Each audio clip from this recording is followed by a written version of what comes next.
안녕하세요. 35살 돌싱녀예요. 결혼 생활 3년 만에 이혼하고 이제 1년 됐지요. 추석을 보내다 보니 그때 일이 생각나 제 이야기 좀 해보려고요. 이혼을 결정하기까지 오랜 시간이 걸리진 않았습니다. 시댁 식구들은 물론이고 영원히 내 편이길 바랬던 남편마저 실은 상종 못할 인간이었다는 걸 깨닫게 되자 그때부턴 더는 한시도 같이 있을 수가 없었거든요. 시댁 10번 가면 친정은 겨우 한 번이나 가는 정도였는데도 조금만 서운한 기색을 내비치면 오히려 저더러 네 가족 내 가족 따진다고 치사하다는 사람들이었어요. 지금 생각해보면 그런데도 저는 왜 그걸 참고만 있었는지. 아무튼 남편과는 아주 우연한 기회로 알게 된 후 인연이 닿아 연애를 시작 결혼까지 한 케이스입니다. 저는 나고 자란 건 서울인데 서울이 여러 가지로 물가가 비싸잖아요. 그래서 과감하게 가게는 지방에 차렸습니다. 그리고 가게를 차리면서 집까지 한 동네에 장만을 했어요. 그런데 문제는 있는 돈 없는 돈 싹싹 긁어 야심차게 가게도 차리고 집도 장만했는데 얼마 안 가서부터 코로나로 난리가 난 거죠. 그래서 남편하고 결혼 이야기가 나왔을 때 아무리 머리를 굴려봐도 도무지 제가 뭘 해갈 수가 없겠는 거예요. 그래서 남편더러 내가 돈은 없고 집은 있으니 내 집에 들어와서 살라고 했습니다. 남편이 모아둔 돈은 일단 그냥 가지고 있다가 다음에 이사를 간다던가 어디 목돈 들어갈 일이 있을 때 쓰자면서요. 그런데 지금 생각해보면 제가 너무 단순했습니다. 매사 좋은 게 좋은 거다 하고 넘어간 것도 문제였고요.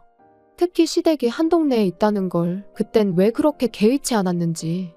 만약 시간을 돌릴 수만 있다면 그때의 제 자신을 몇 대라도 때려주고 싶은 심정이에요. 결혼 후에도 한동안 가게는 여전히 상황이 좋지가 않았습니다. 버는 것도 얼마 안 되었지만 그나마 가게 운영에 필요한 비용을 제외하고 나면 정말 얼마 남는 게 없었죠. 그러니까 하루는 남편이 저더러 가게에 투자할 게 있으면 투자하고 사람도 써가면서 장사하라고. 생활비 정도는 자기가 버는 돈으로 충당해도 된다면서 너무 신경 쓰지 말라나요? 그리고 그땐 그런 남편의 말이 얼마나 고마웠는지 몰라요. 그래도 내 생각해주는 건 이 사람밖에 없구나 싶었으니까요. 물론 지금에서야 곰곰이 생각해보면 그렇게 고마워할 일도 아니었는데 말이죠. 막말로 이유가 어찌됐건 저는 집이라도 들고 결혼했지 남편은 돈 얼마 모아놓은 거 있다고. 그 이유 하나로 다른 건 아무것도 안 해오고 맨몸으로 장가를 왔으니까요. 그러니 어찌 보면 생활비 정도는 남편이 혼자 낼 수도 있는 거였는데 아무튼 그때는 이런 생각은 못하고 그저 남편에게 고마운 마음이었어요. 그리고 그 때문인지 언젠가부턴 남편한테 괜히 눈치가 보이고 미안했었죠. 그래서 남편이 주말마다 시댁에 같이 좀 가자고 하면 군말 없이 따라가곤 했는데 언제부턴가 다른 식구들은 다 노는데 저만 일을 하고 있더라고요. 그리고 나니까 가뜩이나 장사하느라 일주일에 하루밖에 못 쉬는데 그 하루를 왜 시댁에서 보내야 하는 건지 부당하단 생각이 드는 거예요. 그래서 남편한테 매주 주말마다 시댁에 가는 게 힘들다고 했습니다. 그랬더니 자고 오는 것도 아닌데 그게 왜 힘드냐는 거예요. 그래서 그러면 시댁에 가는 만큼 친정에도 한 번씩은 가자고 했더니 저희 친정은 너무 멀다면서 싫은 티를 대놓고 내는 게 아니겠어요? 그리고 이후로 몇 번의 언쟁 끝에 어쨌든 남편이 친정에 같이 가주기는 했습니다만 정말이지 하다못해 저희 부모님한테 말 한마디 먼저 거는 법이 없었어요. 그저 저희 어머니가 차려주는 밥 받아 처먹고 넋 놓고 TV 보는 게 다였으니까요. 그리고 이후로도 두세 번 정도 저희 친정에만 가면 늘 그런 식으로 행동하는 남편을 보고 있자니 정 떨어진다는 말이 무슨 뜻인지 알겠더라고요. 그래서 그때부턴 속된 말로 이 꼴 저 꼴 다 보기 싫어서 혼자 친정에 다녀오기 시작했습니다. 그랬더니 남편이 하루는 생활비를 운운하더라고요. 그래서 두말 않고 그때부턴 남편하고 똑같이 부담하기 시작했어요. 남편이 생활비라고 100만 원 내놓으면 저도 100만 원 내놓는 식으로요. 그리고 경제적으로 남편에게 미안한 마음이 사라지니 허구한 날 시댁에 가자는 남편의 요구도 당당히 거절할 수 있었죠. 아무튼 그러다 결정적인 사건이 벌어진 건 작년 추석이었습니다. 좋은 회사는 명절이면 돈을 준다던데 저희 남편은 늘 선물 세트를 받아오곤 했어요. 왜? 마트에서 파는 참치 세트 같은 거 말이죠. 그리고 작년엔 스팸이었어요. 퇴근한 남편이 명절 선물이라며 스팸 세트를 식탁 위에 올려놓는데 문득 지난해에도 스팸이었던 게 떠올랐습니다. 그래서 정말 별 생각 없이 올해도 또 스팸이네 하고 한마디 했거든요. 맹세코 어떤 아기도 없이 한 말이었어요. 그런데 어째선지 남편이 갑자기 열을 내면서는 너는 뭐 이런 거 받아올 데나 있냐며 짜증을 내대요. 받아오면 그냥 고맙다 하고 먹으면 될 것을 괜히 쓸데없는 소리를 한다면서요. 그리고는 자기가 그나마 안정적인 회사를 다니고 있으니까 제가 마음 놓고 장사를 하는 거라며 당장 자기보다 돈 얼마 더 번다고 기고만장하지 말라며 방으로 들어가는데 생각지 못한 남편의 반응에 당혹스러웠습니다. 스팸을 스팸이라고 하는 게 이렇게 사람을 열받게 만들 줄은 상상도 못했으니까요. 그런데 남편은 이후로도 며칠 동안 저한테 말도 안 걸고 말 그대로 개무시를 했어요. 그리고 그런 남편을 보고 있자니 어찌나 기가 막히던지 아무리 생각해도 저는 제가 뭘 잘못한 건지 도무지 납득할 수가 없었습니다. 솔직히 까놓고 말해서 문제라면 남편 본인이 느낀 남들이 명절이라고 현금 보너스 받아올 때 자기는 스팸을 받았다는 자격지심이 문제였던 것 같은데 그게 제가 사과할 일은 아니라는 생각이었거든요. 그래서 저도 똑같이 남편을 없는 사람 취급하고 개무시를 했어요. 그랬더니 저희의 냉전은 결국 아무런 진전 없이 추석 연휴까지 이어졌지요. 추석 연휴가 시작되면서 화해는 아니더라도 어쨌든 괜찮은 척은 해야 하지 않을까 싶었습니다. 그래서 사과까지는 아니라도 남편이 먼저 물어보면 못 이긴 척 시댁도 가고 그럴 생각이었어요. 그런데 남편은 뭐가 그렇게 화가 난 건지 시댁마저 혼자 가대요. 게다가 그 와중에 회사에서 받아온 스팸 세트 챙겨가는 모습이란 그뿐만이 아니었습니다. 기껏 현관 밖을 나서면서 한다는 말이 통보하듯 나 먼저 엄마 집에 가 있는다 였는데 아무리 생각해도 자기 먼저 어머님 댁에 가 있을 테니 너도 곧 따라오란 뜻으로밖에 들리지가 않았죠. 그런데 그깟 스팸 소리 하나로 며칠 동안 절 개무시한 인간이 시댁까지 혼자 가서는 퍽이나 저에 대해 좋은 소리를 하겠어요? 분명히 다 자기 편이다 생각하고 저만 정신 나간 여편네로 만들어 놓을 게 뻔했죠. 그런데 그런 자리에 제가 미쳤다고 뭐하러 가나요? 그래서 결국 시댁에 안 가고 저도 친정에 갔어요. 그랬더니 12시쯤 되자 남편한테 전화가 오대요. 어머니 아버지 식사하셔야 되는데 안 오고 뭐하냐며 작은 목소리로 속삭이듯 화를 내면서 말이죠. 어이가 없어서 설거지 해줄 사람 없다고 식사 못하는 건 아니지 않냐. 나는 지금 친정이니까 나 빼고 식사하시라 말하고 전화를 끊었습니다. 그리고 모처럼 정말 연휴다운 연휴를 보내고 집에 돌아왔지요. 집으로 돌아오고 바로 다음 날부터 다시 가게를 열었어요. 그리고 그날 저녁 거의 열흘 만에 남편에게 제가 말을 걸었네요. 화해하잔 건 아니었고 속 좀 긁어놓으려고요. 명절이 지나니까 단골로 자주 오는 손님분들이 명절 선물이라며 남편이 받아온 것 같은 선물 세트를 이것저것 가져다 주기 시작했습니다. 제 생각이 나서 사셨다는 분들도 계시고 안 먹는 건데 혹은 똑같은 게 너무 많이 들어와서 처치곤란인 상황이라 주신다는 분들도 계셨지만 이유가 뭐 중요한가요? 안정적인 직장에 다니는 남편이 잘 볼 수 있도록 식탁 위에 양손 가득 들고 온 선물 세트들을 올려놨어요. 그리고는 이거라도 받아온 게 어디냐며 고마워하라던 사람 어디 갔냐고 나는 6개 받아왔으니까 나한테는 6번 고마워하라고 까불면서 장난치듯 말했더니 그제서야 남편도 얼렁뚱땅 무슨 일이 있었냐는 듯 장난으로 받아치대요. 솔직히 괜히 긁어부스럼을 만드는 건 아닌가 싶어서 장난을 치면서도 조마조마했는데 실은 남편도 저랑 냉전 상태로 있는 게 편치만은 않았던 모양입니다. 그러니까 제가 먼저 슬쩍 내민 손을 반갑게 잡은 거였죠. 아무튼 아무리 꼴보기 싫은 남편이었어도 모처럼 얘기도 하고 장난도 치니 마음이 한결 편해지더라고요. 그래서 다음 날에 마음 좀 쓰겠다고 쓴 건데 이게 불씨가 돼서 남편과 이혼을 하게 될 줄은 몰랐네요. 다음 날 가게 문을 열었는데 정말 단골 중에서도 가장 오래된 단골분이 엄청난 선물을 가져다 주셨어요.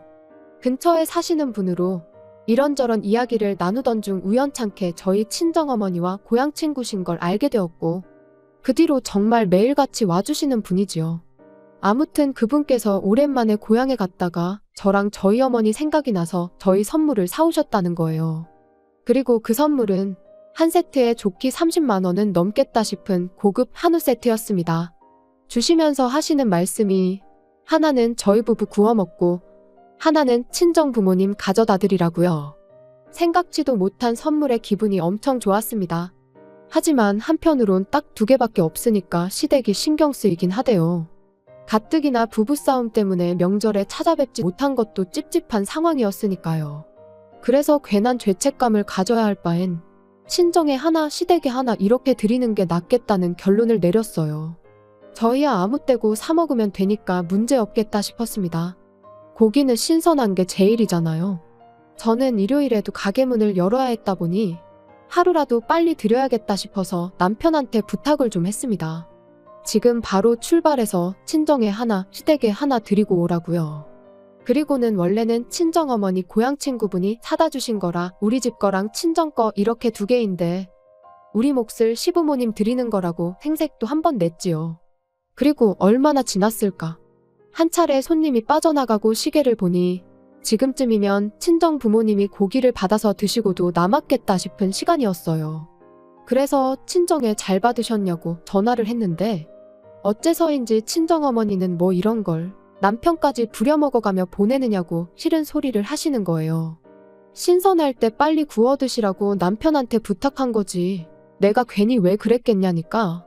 친정어머니께선 의아하다는 듯 요즘 통조림은 신선한 통조림도 나오냐는데 그리고 그제서야 알게 된 건 남편이 한우 세트가 아닌 스팸 세트를 주고 갔다는 사실이었습니다. 심지어 그마저도 열어보니까 어떻게 된 건지 2캔이 비어 있었다면서요. 정말 화가 머리끝까지 차오르는 기분이었습니다. 그래서 그 길로 가게 문 닫고 시댁으로 향했어요. 제 인생에서 시댁 가까운 걸로 이득 본 건 그날이 처음이자 마지막이었죠. 아니나 다를까 시댁 현관 밖에서부터 소고기 냄새가 펄펄 풍겨왔습니다. 문 열고 들어가니 20인분은 좋게 됐을 그 많은 고기를 시부모님과 남편 셋이서 다 구워 처먹고는 배부르다고 몸도 제대로 가누지 못하며 바닥에 드러 누워 있더라고요. 남편한테 이게 뭐 하는 짓이냐 따졌더니 제가 자초한 일이랍니다. 세상 어느 며느리가 명절에 시댁을 안 가냐면서 시댁 무시하면 어떻게 되는지 자기가 저한테 참교육 해준 거라나요? 그리고는 뚫린 입이라고 덧붙이길 그래도 자기라도 되니까 스팸이라도 가져다 드린 거라며.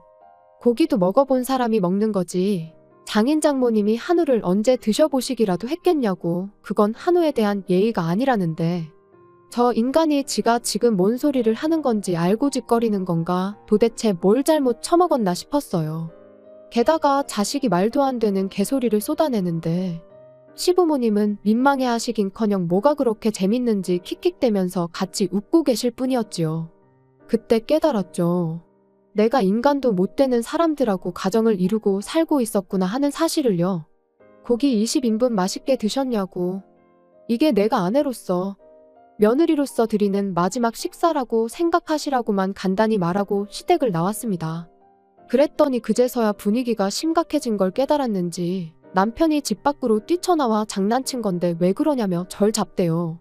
그리곤 한다는 소리가 원래도 시부모님이 한우라면 환장을 해서 한 세트 가지고는 모자랄 것 같아서 2세트 다 드린 거다라면서 저희 부모님은 나중에 맛집으로 모시고 가서 따로 사드릴 계획이었다는데 솔직히 그 말을 어떻게 믿나요? 어이가 없어서 개소리하지 말라며 남편 정강이를 한 대 걷어차버렸습니다. 그리곤 의학하며 다리를 부여잡고 나뒹구는 남편을 남겨둔 채 뒤돌아 걷기 시작했어요. 그랬더니 남편이 미안하다며 절뚝이며 쫓아오는데 고기 20인분을 셋이서 나눠 먹은 상황에 쓰레 빠시는 발로 뛰려니 숨이 찼는지 얼마 따라오지도 못하고 또다시 바닥에 주저앉아 버리대요. 하지만 그러던지 말던지 저는 그 길로 집으로 돌아와 매장에서 쓰는 업소용 대형 쓰레기 봉지에 눈에 보이는 남편 물건은 전부 다 쓸어담아 현관 밖에 내놨습니다. 현관 비밀번호도 바꿨고요. 그리고 1~2시간쯤 지났나 남편이 현관문을 두드리며 문 좀 열어보라고 얘기 좀 하자는데 현관문 밖에다 대고 나는 아까 말한 대로 월요일 되는 대로 이혼수속 밟기 시작할 거니 현관 밖 당신 짐이나 챙겨서 꺼지라고 했습니다. 그리고 한 번만 더 찾아오면 나도 당신 회사에 쫓아가서 똑같이 할 거라니까. 더는 집으로도 가게로도 찾아오지 않더라고요. 이후로 시부모님한테도 몇 번 전화가 오긴 했지만 딱 다 무시했고요. 그랬더니 결혼 초반에 생활비 어쩌고 하며 헛소리를 하대요. 그래서 너는 대신 내 집에 공짜로 얹혀 살지 않았냐, 나 그때 시댁에서 노비처럼 일한 건 생각 안 나냐 하니까 또 입국 다물고, 그래서 결국 뭐 별탈 없이 이혼했습니다. 사실 변호사님 말로는 소송으로 갔다가 재산분할 신청이 들어오면 골치가 아플지도 모른다고 했는데 남편이 지레 겁먹고 협의이혼에 동의해줘서 다행이었죠. 지금 생각해보면 저희 친정에서 싸가지 없게 행동하는 걸 처음 봤을 때 그때 정강이 걷어차고 이혼을 했었어야 되었던 거 아닌가 하는 생각도 듭니다. 하지만 이제 와서 후회해서 뭐 하겠나요? 이제라도 어쨌든 남남이 되었으니 다행이죠 뭐. 벌써 1년이 지난 일인데 어제 일처럼 생생해서 그냥 이렇게 사연으로 보내봤습니다.